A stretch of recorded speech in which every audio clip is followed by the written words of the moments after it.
She didn't chase opportunity. She created it the moment her life stopped giving her choices. People think Yor survived by force.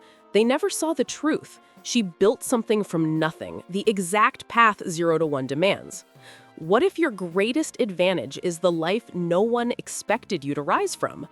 On screen, create, don't wait. Yor whispers, steady as a blade, I wasn't born exceptional. I simply refused to stay ordinary. Because the world never handed her a path, so she carved one.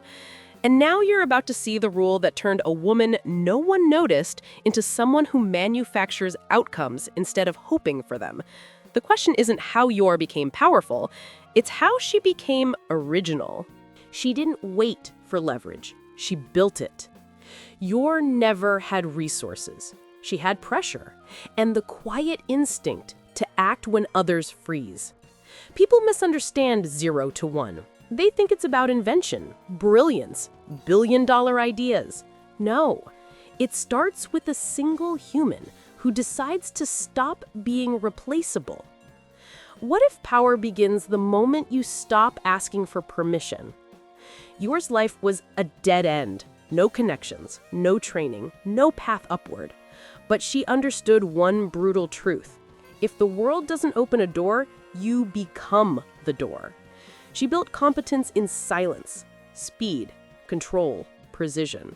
Not to impress anyone, but to make sure no one could ever dictate her future again. People underestimate me, she thought once, adjusting her gloves. They assume I move by instinct. They never consider I might be choosing. On screen, strategic obedience. 0 to 1 says the future belongs to those who stop copying and start creating unique value. Yor didn't try to be better than others. She became different from them.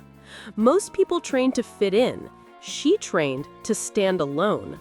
That's the mindset shift that separates skilled from irreplaceable. And here's the turning point. The moment Yor stopped reacting to her life and started designing it. She didn't want safety. She wanted leverage. The kind of leverage only earned through quiet, terrifying competence.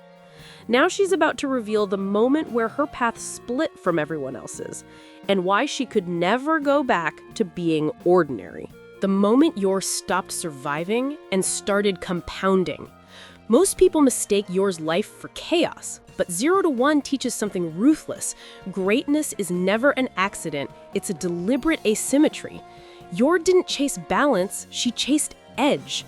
Every night she refined one thing nobody else could replicate: control under pressure, precision under fear, calm under threat. What if your unfair advantage is hidden inside the part of your life you're ashamed of? Her double life wasn't a burden, it was a laboratory. Mission by mission, she mapped her reactions, her blind spots, her strengths. She iterated like a scientist testing her own limits. Pain teaches faster than comfort, she once whispered, wiping blood from her lip, but only if you're paying attention. And then came the inflection point, the shift that 0 to 1 calls a vertical leap. Yor realized she didn't need to become stronger, she needed to become non-comparable. Not better than others, unmatchable by others. On screen, unfair advantage. One night she hesitated, just 1 second, and almost died. But the shock wasn't the danger, it was what she discovered in that hesitation. She'd been training to avoid death, instead of training to design her life. What if the thing you fear losing is the exact thing that's keeping you small? From that night on, Yor didn't operate like a weapon, she operated like a founder. Iterating, refining, creating a version of herself the world had never seen before. And now she steps into the mindset that truly turns 0 into 1, the mindset that others never dare to adopt. Founders don't wait for permission. Yours stopped too. Most people hope opportunity arrives. Yor learned opportunity must be built, not received. She stopped asking, "Can I do this?" and replaced it with, "What system can I design so failure can't stop me again?" That's 0 to 1 thinking. Create structures that make your old limits irrelevant. What if the life you want requires becoming a person your past self would fear? Yor began crafting rituals, small, repeatable, unbreakable.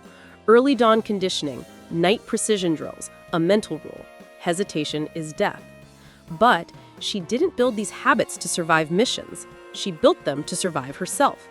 "I don't trust my comfort," she once admitted quietly. "It makes me dull." That's when her trajectory bent upward, because growth isn't addition, it's multiplication of the right behaviors. On screen, repeat to rise. People respect strength, but the world bends for those who engineer inevitability. Yor became inevitable. And here's the emotional pivot. Strength didn't make her dangerous. Clarity did. She knew exactly who she was building and exactly who she refused to be again. What if your next evolution isn't about doing more, but removing the versions of you that slow you down? Her old life was reactive. Her new life was intentional. That's 0 to 1's true lesson. The biggest leap is internal, when you stop chasing potential and start constructing it. Monopoly of purpose. Yor sharpened her blades in silence, but her mind was sharpening something far more dangerous. A monopoly. Not over markets, over purpose. 0 to 1 teaches, if anyone can copy your mission, you don't have a mission. Yor understood this without reading a page. Her skill didn't make her irreplaceable, her reason did. What if real power isn't being the best, but being the only one who can do what you do?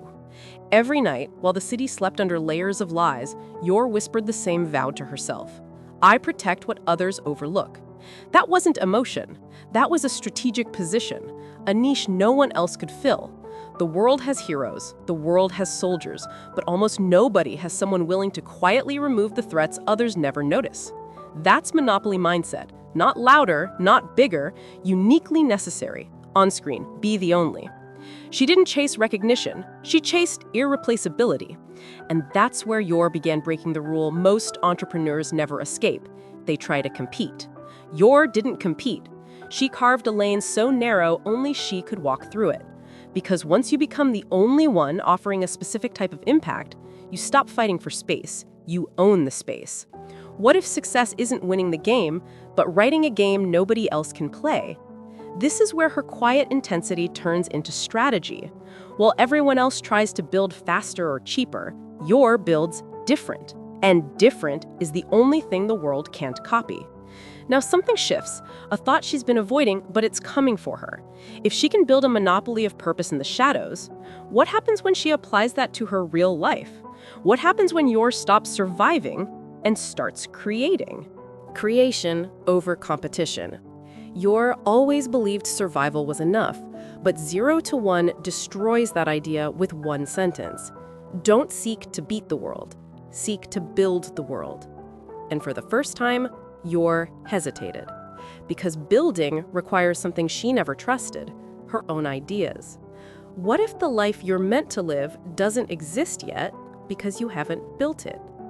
She stood in the quiet of her apartment, gloves off, hands shaking very slightly. Not from fear, from possibility. "Can I do something that isn't killing?" She whispered it, like she wasn't sure she deserved the answer. This is the moment most people fail. They stay trapped in the identity that once kept them safe, even when it starts becoming a cage. On screen, new identity. 0 to 1 says the future belongs to those who create from zero, not copy from others. And Yor realizes she's been optimizing a life built by survival, not designing one built by intention. What if the strongest part of you isn't the skill you mastered, but the future you're afraid to imagine? She thinks about Anya, about Lloyd, about the strange, messy piece that feels harder than any mission she ever completed. Innovation isn't technology. Innovation is choosing a life that old you would never believe was possible. Yor's 0 to 1 moment isn't a startup. It's a decision. She doesn't have to live as a weapon.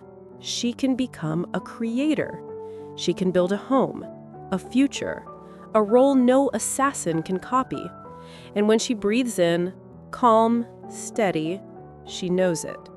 This time, she's not fighting a target. She's fighting the version of herself who thought she wasn't allowed to grow. The life she builds will terrify her past self. Yor doesn't chase perfection anymore. She chases creation, slow, intentional, human. And that's the real 0 to 1 shift. You don't need to become extraordinary. You need to become original. Survival made her sharp, but creation makes her dangerous in a different way.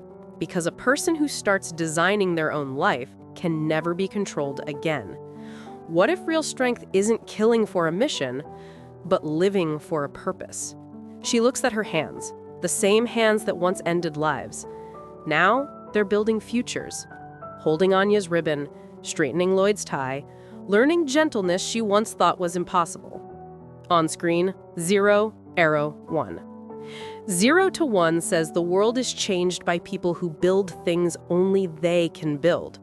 For Yor, that thing is family, a life she invented out of nothing, a reality that never existed until she chose it. She didn't copy a better life, she made one. That's what a builder truly is, not stronger than others, but unrecognizable to her old self. She whispers, calm and certain, "I'm not what I was," and that's the point. And now the next hook sharpens beneath her words.